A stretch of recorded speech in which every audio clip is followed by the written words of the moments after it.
The game Friends vs. Friends is a first-person shooter in which you build a deck and use the cards in it to control the pace of the game. But what if you didn't? See, in this game, cards are the source of the power dynamics. For example, the card Big Head increases the size of your opponent's head, making headshots significantly easier. In order to counteract this, you could play the helmet or small head cards to revert the effect or make headshots no longer viable, respectively. But the player who used the big head card could use barbed cards in order to prevent you from using these cards, or use cards like counter or silence to prevent you from using any counter cards. However, counter card is a trap card, which is a category of card that hides what it is until the effect is activated. This hypothetical opponent may play another trap, such as mirror, in order to be able to flush any cards I use to flush out of the trap, and then follow with a counter to ensure that I have no cards to counter this move.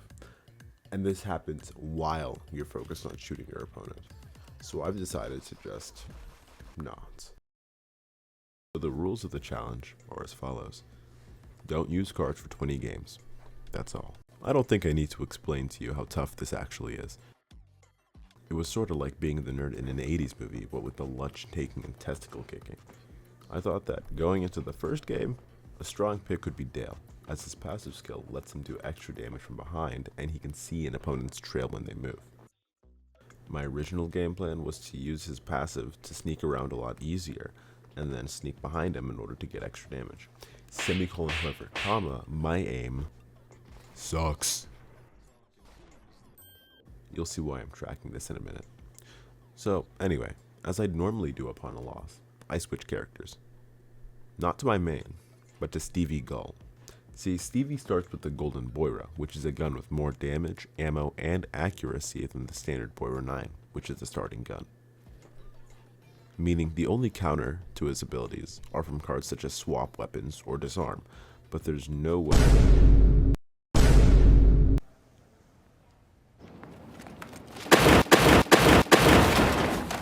So, naturally, I go for a rematch.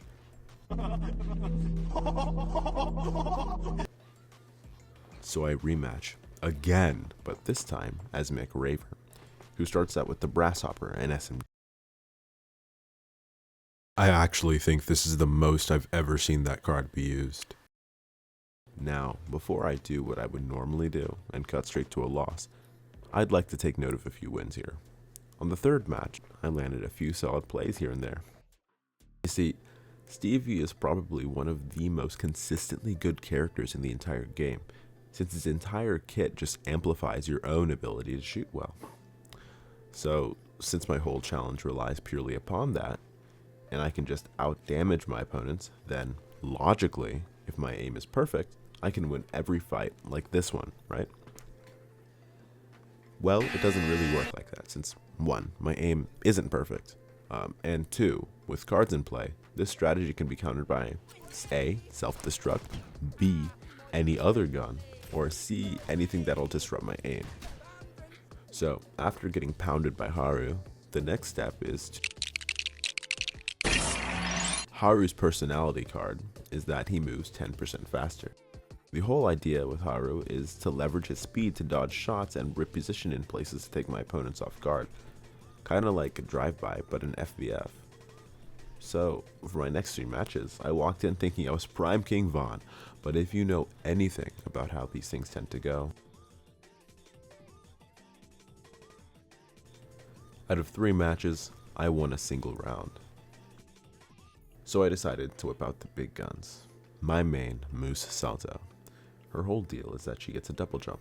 Of course it sounds silly, but with that jump, you can unlock a whole new world of movement. Let's take the map.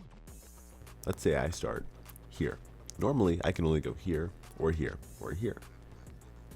But with Moose, I can go here, then go over here, then here, and I can even dodge and hide and win if we count forfeits, which I do. Even though I performed very well with Moose, I switched back to Spike Remington, which gives 12% damage boost, and this was the beginning of the end here. My first 2 matches with him were okay. I won 1 round but lost both games, but Then I lost my last two without winning a single round. Then I switched back to Haru, hoping for some kind of redemption, but got stomped on in all three of my final matches. But we're not ending this here. Oh no. I decided I'd keep track of every single metric of these matches. Of 20 matches, I lost 18, tied once, and won a single match. Out of 57 rounds within those 20 matches, I won 15, with most of my wins coming from Moose, with 6 in 5 games, but removing the forfeit, which granted 3 wins. The character with the most wins actually stays Moose, but the highest percentage would be Mick Raver with 3 wins in 1 match, also having my highest win percentage of 100%. As you'd expect, the weapon I did the most with was with the starting gun, the Boira 9. But what I died the most to was also the Boira 9, the same gun, with 19 deaths to it, one of which being with the Poison Bullets card. And the second most common death was with the Brass Hopper SMG, with 15 deaths, with 3 of them being from Poison Bullets. Now, after sharing all of this data, you might ask, if this actually was an experiment, why didn't it have any sort of controlled variables?